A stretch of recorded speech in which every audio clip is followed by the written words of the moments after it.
Videos देखने के लिए सब्सक्राइब करें जनसत्ता.com, बेल आइकन दबाकर पाएं लेटेस्ट नोटिफिकेशंस।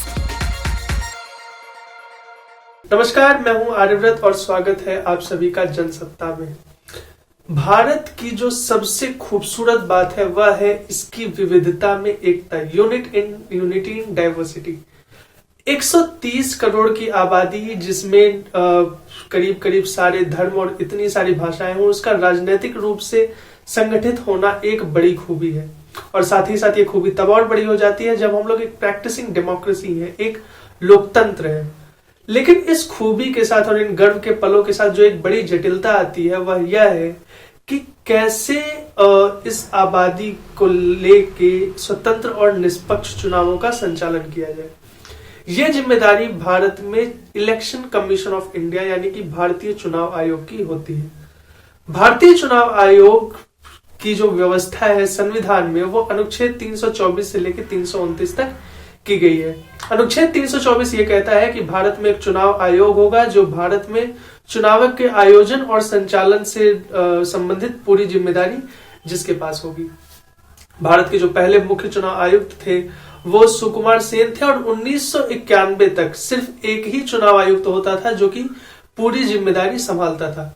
1991 में चुनाव आयोग में दो महत्वपूर्ण सुधार किए गए। जो पहला सुधार था वह यह था कि मुख्य चुनाव आयुक्त के अलावा भारत में दो और चुनाव आयुक्त नियुक्त किए जाएंगे।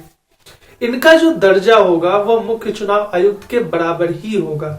हालांकि मुख्य चुनाव आयुक्त जो होंगे वो इस पूरे इलेक्शन कमीशन के, इस चुनाव आयोग के जो निर्णय हैं उन्हें आगे तक प्रेषित करेंगे।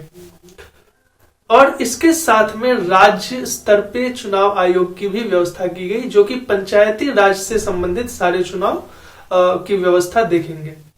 अगर हम लोग बात करें कि ये संचालन कैसे होता है तो हम लोग जो पूरी की पूरी एग्जीक्यूटिव बॉडी है, जो भारत का पूरी कार्यपालिका है, परमानेंट एग्जीक्यूटिव, वह चुनाव आयोग की मदद करती है। जब हम लोग एक आम चुनावों की घोषणा हो जाती है उसके बाद से कार्यपालिका को चुनाव आयोग की बातें माननी पड़ती है, उनके आदेश को मानना पड़ता है। जब हम लोग कॉन्स्टिट्यूएंसी लेवल पे आते हैं, सबसे पहले पूरे के पूरे भारत देश को अलग अलग कॉन्स्टिट्यूएंसीज में, अलग अलग लोकसभा क्षेत्रों में विभाजित किया जाता है। कॉन्स्टिट्यूएंसी लेवल पे एक आरओ होता है और जो बूथ लेवल होता है उस पे एक प्रिजाइडिंग ऑफिसर होता है जिसे हम लोग पीठासीन अधिकारी भी कहते हैं। और जब हम लोग कॉन्स्टिट्यूएंसी लेवल पे आते हैं तो एक रिटर्निंग ऑफिसर होता है। रिटर्निंग ऑफिसर और प्रिजाइडिंग ऑफिसर के अंडर में और वो जो रिपोर्टिंग करते हैं वह इलेक्शन कमीशन ऑफ इंडिया को पूरी की पूरी रिपोर्टिंग करते हैं। हालांकि 1961 में एक चुनावी आचार संहिता की बात की गई थी जिसमें ये संचालन कैसे हो, इसके अतिरिक्त जितनी गतिविधियां हो वो कैसे उनका निर्णय होगा, कैसे उनको संचालित किया जाएगा, ये सारी चीजें उसमें लिखी हुई थी। हालांकि 1991 तक इन सारी बातों का ढंग से पालन नहीं हो पाता था क्योंकि चुनावी पार्टियों की जो राजनीतिक दल है वो काफी ज्यादा हावी रहते थे। हालांकि टीएन सेशन के आने के बाद से जो मॉडल कोड ऑफ कंडक्ट यानी कि चुनावी आचार संहिता है वह अच्छे से लागू की जाने लगी। एक बात ध्यान में देने वाली है कि जो मॉडल कोड ऑफ कंडक्ट है यानी कि चुनावी आचार संहिता, उसके पास कोई कानूनी उसका कोई लीगल बेस नहीं है, कोई कानूनी आधार नहीं है। बस सुप्रीम कोर्ट का एक आदेश है, वह यह है कि जो मॉडल कोड ऑफ कंडक्ट है चुनाव से संबंधित किसी भी गतिविधि में, किसी भी वाद की स्थिति में जो एमसीसी है उसे ही सर्वोत्तम मान्यता प्राप्त होगी।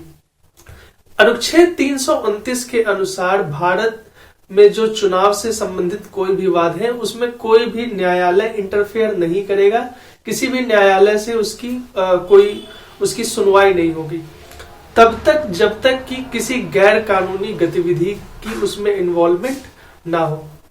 अनुच्छेद 328 के अनुसार जो भारत का चुनाव आयोग है और भारत में चुनाव संबंधी जितने कानून हैं उसका जो डिसीजन होगा, उसका जो फैसला होगा वो भारतीय संसद के हिसाब से ही होगा।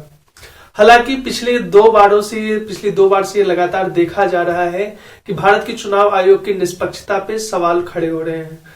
अभी कुछ 1-2 दिन पहले की ही बात है कि जो प्रधानमंत्री हैं उनके साथ मुख्य चुनाव आयोग की बैठक की भी खबरें आई थी। ऐसी हालत में भारत के चुनाव आयोग के अपनी निष्पक्षता बरकरार रखते हुए और इतने बड़े चुनावों को कंडक्ट कराना काफी कठिन प्रक्रिया है, काफी कठिन चुनौती है। ये कैसे हैंडल होगा और इसकी आगे की प्रक्रिया कैसी होगी, यह देखना रोचक होगा। तब तक के लिए बस इतना ही। हमें अपने विचार कमेंट सेक्शन में लिख के जरूर बताइए और आपको ये वीडियो कैसा लगा यह भी हमें लिख के बताइए। बाकी अन्य खबरों के लिए बने रहिए जनसत्ता के साथ। नमस्कार।